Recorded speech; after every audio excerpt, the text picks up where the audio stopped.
Hello, friends. Good morning. Welcome to my amazing Saperasa channel, Physics Universe. I hope you are all fine at your home and we are enjoying this online lecture. So, guys, today's our topic is viscosity. So, basically, what is viscosity? So, if I am having two liquids, that one liquid is of water and another liquid is like honey or oil. If I flow water all over the surface, what happens? The water speed is very more towards which I am giving the direction it, right? और अगर मैं oil उसको spread कर दूं floor पे तो फिर उसकी स्पीड पानी से कम होगी, डायरेक्शन वही होगी जिस डायरेक्शन में मैं उसको फ्लो करवाऊंगा, बट पानी की स्पीड ऑयल की स्पीड से ज़्यादा होगी। ऐसा क्यों? क्योंकि वी नो दैट कि जो ऑयल है, oil is more denser then the water. अगर वो डेंसर है तो क्या हुआ?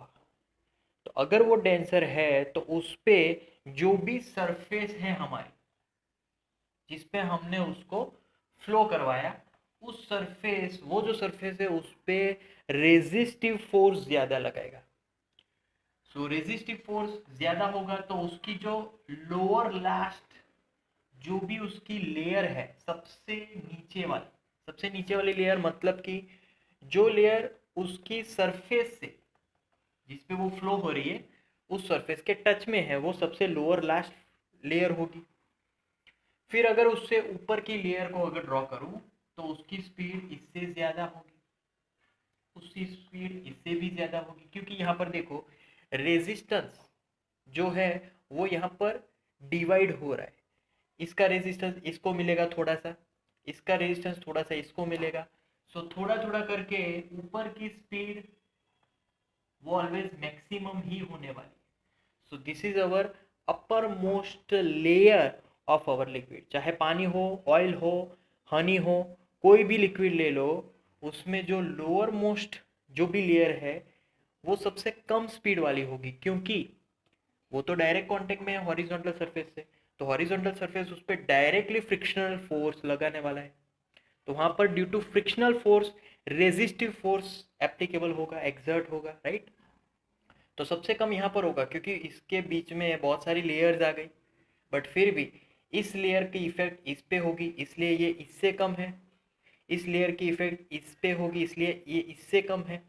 तो जैसे जैसे थोड़े थोड़े करके सबसे ऊपर की लेयर की स्पीड सबसे ज़्यादा होगी।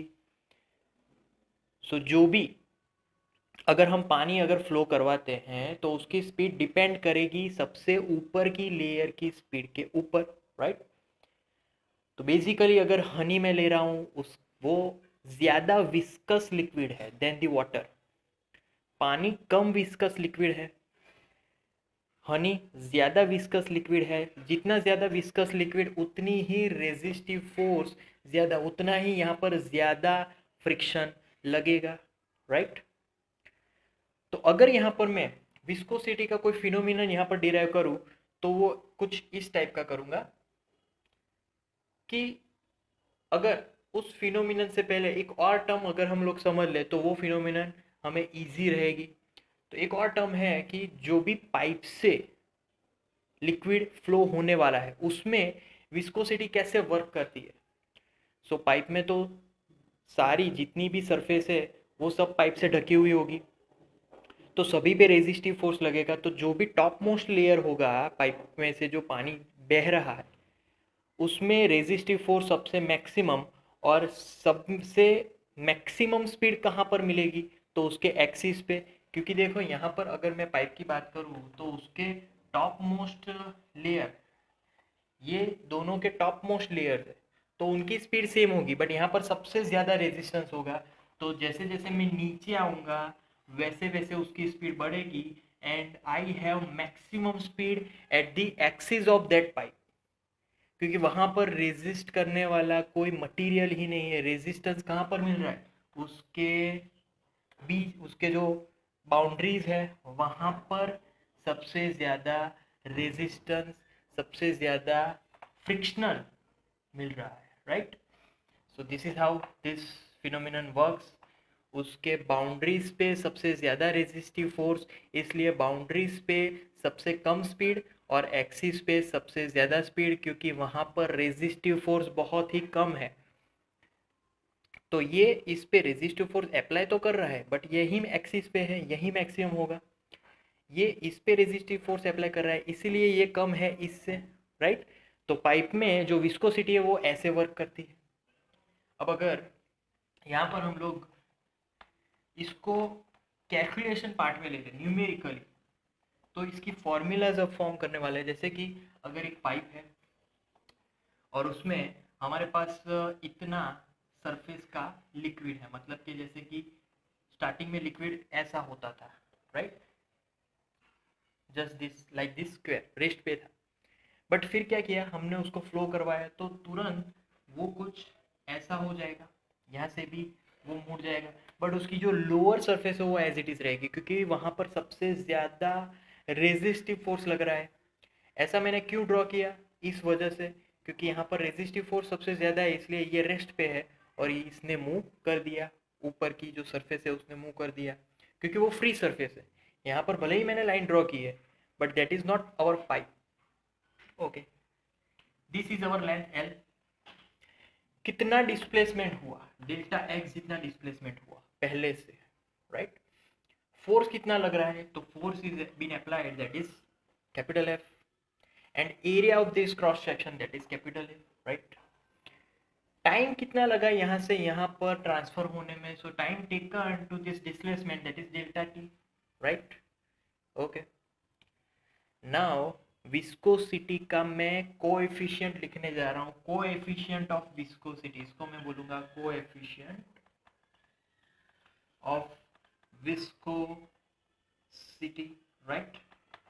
तो it is equal to shearing stress upon shearing strain into time। Always remember, ये कोएफिशिएंट ऑफ विस्कोसिटी की फॉर्मूला है, shearing stress upon shearing strain. It is basically modulus of shearing, modulus था वो हमारा, राइट, उसके जैसा ही है, बट यहाँ पर डेल्टा टी ज्यादा आ गया। अब शेयरिंग स्ट्रेस तो obviously force upon area, sharing strain तो delta X upon original length L, but हाँ यहाँ पर डेल्टा टी भी है। तो यहाँ पर जो डेल्टा टी है वो एक्चुअल में इसके भी अपॉन में जाएगा यहाँ पर, और अपॉन में delta T, so here this delta T is been removed और यहाँ पर आ जाएगा delta T.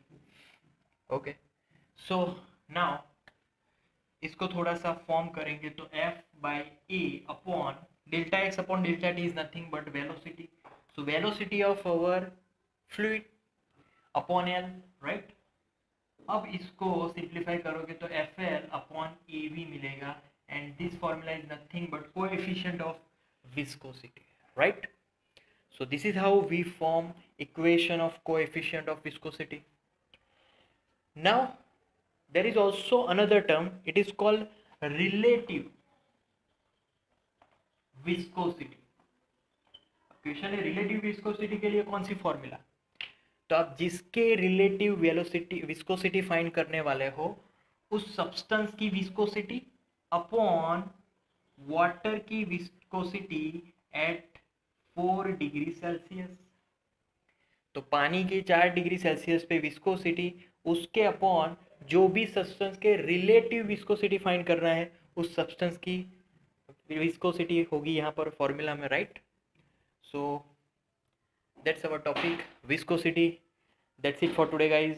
Thank you so much for viewing my video lectures till the end. That means a lot to me. Please like my videos and subscribe my channel.